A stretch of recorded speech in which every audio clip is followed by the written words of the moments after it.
Shirpur first आणि शेतकरी संघटनेचे उपजिल्हाधिकारी यांना निवेदन।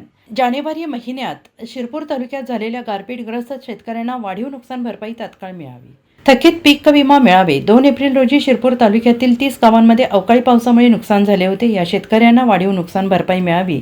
जानेवारी महिन्यात झालेल्या गारपीटीचे पैसे असून देखील शेतकऱ्यांना अजूनही मिळालेले नाहीत।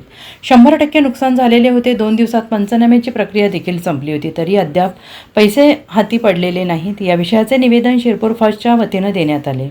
निवेदन देताना कार्यकर्त्यांनी आपल्या गडामध्ये मका, केळी, कांदा टाकून गाडीमध्ये प्रशासनाचे लक्ष वेधून निवेदन दिले। 7 दिवसात मागण्या मान्य न झाल्यास शिरपूर तालुका आणि धुळे जिल्ह्यातील शेतकऱ्यांच्या वतीने जिल्हाधिकारी कार्यालयाबाहेर ठिय्या मांडण्यात येईल असा इशारा देण्यात आला।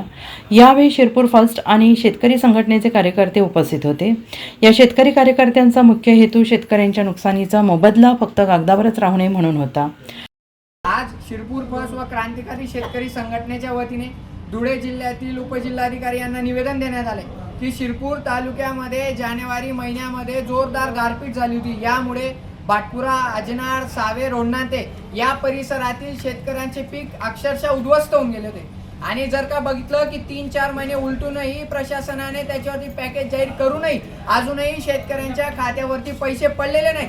परंतु हा जबाब जेव्हा आम्ही विचारायला उपजिल्हाधिकाऱ्यांकडे गेलो तर त्यांनी असं सांगितलं की अशी कुठली गारपीट झालेली होती याची आम्हाला माहिती नाही। मग नेमके जे तलाट्यांनी जे पंचनामे केलेले होते ते नेमके पंचनामे शासकीय दालन भरण्यासाठी केले होते की काय, हा प्रश्न निर्माण होतो।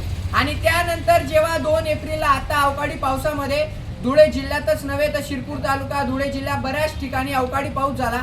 त्यामध्ये आमच्या शिरपूर तालुक्याच्या 30 गावांच्या 480 शेतकऱ्यांचं नुकसान झालं।